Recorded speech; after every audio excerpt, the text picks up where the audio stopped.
नमस्कार दोस्तों, कैसे हैं आप लोग। बात करेंगे सुज़लॉन एनर्जी की। ऑलरेडी हमने एक वीडियो को कवर किया है और एक अपडेट, बड़ी अपडेट यहाँ निकल कर आ रही है सुज़लॉन एनर्जी के लिए।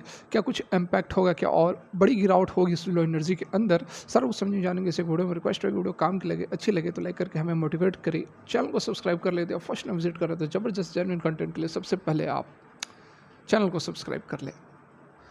तो यहाँ पर देखिए एक बड़ी अपडेट निकल कर आ रही है। यहाँ पर आप देख सकते हैं कि आज की डेट की यह अपडेट है और जो खबर यहाँ पर आप देख रहे हैं, Suzlon share price hit lower circuit after inclusion in ASM stage 4, ठीक है, कैटेगरी।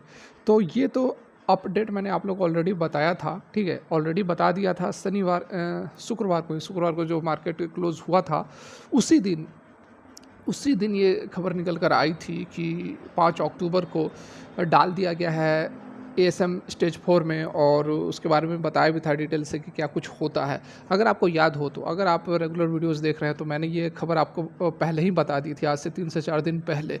लेकिन जो असर है वो आज यहाँ पर हमें देखने को मिल रहा है। कल जो वीडियो डाली थी उसमें मैंने आप लोगों को ये फैक्टर्स भी बताए थे। आज जो डाली थी दिन में लगभग 12-1 बजे जो वीडियो डाली थी उसमें भी मैंने आप लोगों को बताया था कि क्या कुछ कारण हैं गिरावट के। जो वार चल रहा है उसका तो बहुत ज़्यादा इम्पैक्ट नहीं हुआ है, ठीक है, बिल्कुल यहाँ पे बहुत ज़्यादा इम्पैक्ट नहीं हुआ है। हाँ, अदर स्टॉक्स में गिरावट हुई है वार के कारण। आप रेलवे स्टॉक्स में देखोगे तो वार के कारण ही रेलवे स्टॉक्स में गिरावट हुई है। जो IRFC RVNL पर वीडियो एक मैं डाला हूँ, क्यों गिरावट हुई है, बिल्कुल जो G20 में फैसला लिया गया था इकोनॉमिक कॉरिडोर का, उस पर बहुत बड़ा इम्पैक्ट पड़ा है। अब क्या कुछ पूरा मामला है, ज़रूर आप डिस्क्रिप्शन में लिंक IRFC और IRCTC जो भी स्टॉक्स RVNL हैं उसको रिलेटेड वीडियो अगर आप चाहते हो तो डिस्क्रिप्शन में लिंक है, वो भी आप ज़रूर देखें। उसके साथ में जो गिरावट हुई है वार के कारण, तो बहुत ज़्यादा सुज़लॉन को फ़र्क नहीं पड़ा है, ऑलरेडी मैंने आपको बताया है।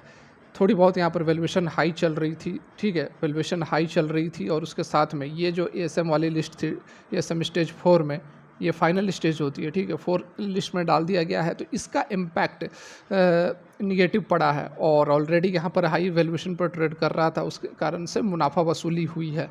लेकिन ये गिरावट आज क्यों हुई, क्योंकि ये तो पहले ही 5 अक्टूबर को यह खबर आ गई थी कि यहाँ पर गिरावट होने वाली है। लेकिन जो गिरावट आज हुई है, जो इफ़ेक्ट है वो आज से यहाँ पर हमें देखने को मिला है।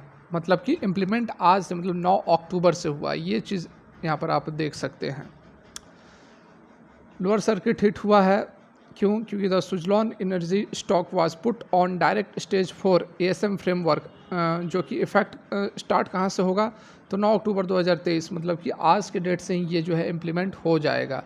एएसएम क्या होता है, तो एडिशनल सर्विलेंस मेजर, और ऑलरेडी मैंने ये आपको बताया है 3-4 दिन पहले, यदि आपने वीडियो देखी होगी। इसलिए बोलता हूँ कि आप सब्सक्राइब कर लो यदि आप फर्स्ट टाइम विजिट कर रहे हो तो, क्योंकि इधर उधर की बातें हम नहीं करते हैं, बिल्कुल जेन्युइन जो अपडेट होती है वो आप लोगों को पहुँचाने की कोशिश करते हैं।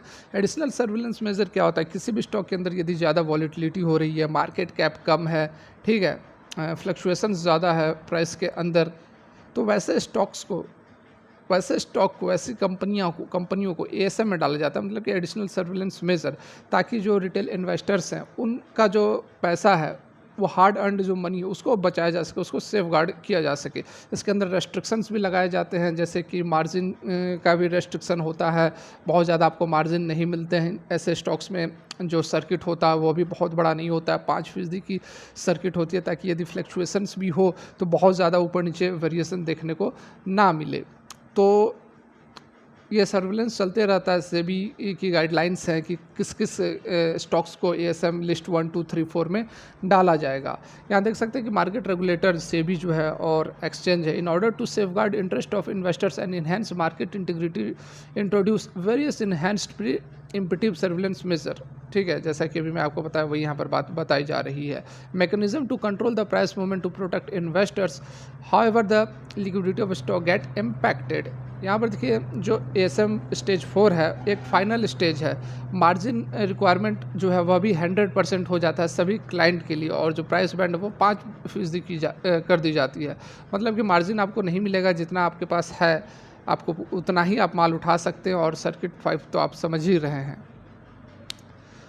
फर्दर यहाँ पर आगे क्या कुछ अपडेट है, फिर अभी हम यह भी देखेंगे कि एनालिस्ट्स क्या कह रहे हैं इस अपडेट के बाद। any stock that is placed under the ASM list become less attractive for traders, said Deepak Jashani, head of retail research at HDFC Securities। ठीक है, तो इनका क्या कहना है, ये भी आप देख सकते हैं कि लेस अट्रैक्टिव यहाँ पर हो जाता है। Hence profit booking may be seen in such stock comes under ASM list. Profit booking होती है, जो कि ऑलरेडी मैं आपको दिन में समझा चुका हूँ।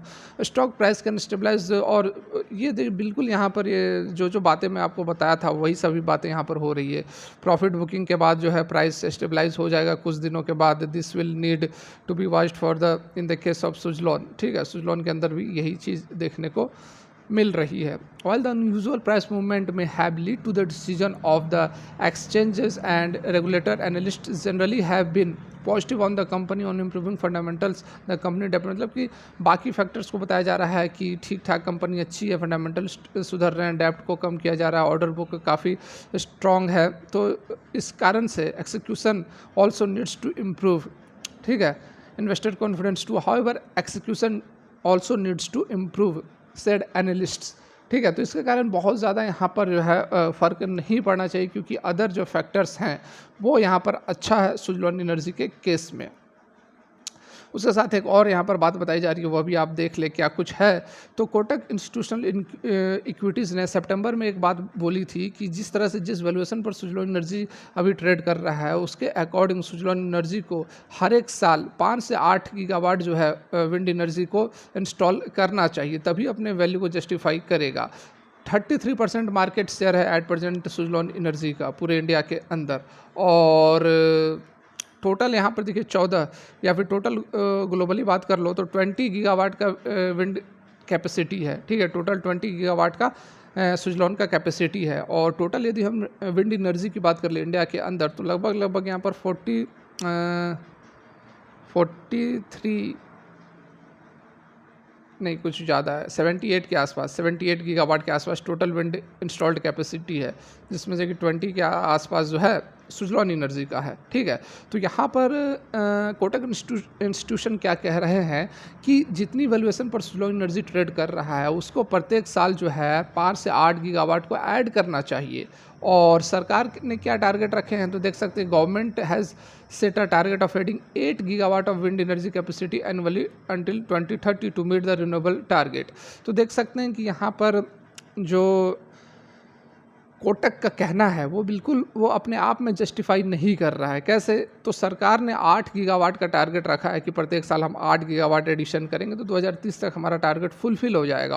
और कोटक खुद कह रहा है कि आपको 5 से 8 गीगावाट ऐड करना पड़ेगा, तब आप जो है अपने वैल्यूएशन को जस्टिफाई करेंगे। सुजलॉन के लिए ये बात कह रहा है। तो जब अकेले सुजलॉन ही 5 से 8 गीगावाट ऐड कर लेगा, तो बाकी कंपनियाँ क्या करेंगी? बाकी कंपनियाँ भाई क्या करेंगी? जब सरकार ही 8 गीगावाट का ऑर्डर 8 गीगावाट का टारगेट रखा है, तो सुजलॉन तो 8 गीगावाट कर नहीं सकती है। ठीक है, तो ये खुद अपने आप में जस्टिफाई नहीं कर रहा है। यदि 8 gigawatt Suzlon energy annually add करने लगे, तो पता है आपको कि इसका टारगेट कितना चला जाएगा? 1000 पार कर जाएगा। क्यों? क्योंकि और अदर कोई कंपनियां करेंगी ही नहीं, और कोई अदर कंपनी एक्वायर ही नहीं कर पाएगी, क्योंकि 8 गीगावाट का जो टारगेट है वो पूरा का पूरा जब सुजलॉन ही पूरा कर लेगा, तो बाकी अदर कंपनी को करने की ज़रूरत ही नहीं है। तो बाकी सारा जो 33% क्या 100% जो शेयर है वह सुजलॉन का हो जाएगा, और फिर जो प्राइस है वो 1000 पार कर जाएगा। तो ये जस्टिफाई नहीं होती है जो कोटक इंस्टीट्यूशन यहाँ पर कह रहे हैं। तो डेफिनेटली जो खबर आई है थोड़ा सा इम्पैक्ट ज़रूर करेगा, लेकिन मुझे भी जहाँ तक लगता है कि 2-3 दिन के या भी 2-3 दिन के अंदर ही प्राइस जो है वह स्टेबलाइज होकर और फिर से एक तेज़ी पकड़ सकता है। तो फिलहाल के लिए वीडियो यहीं तक चलेगी, और लाइक करें। Thanks for watching, have a good day.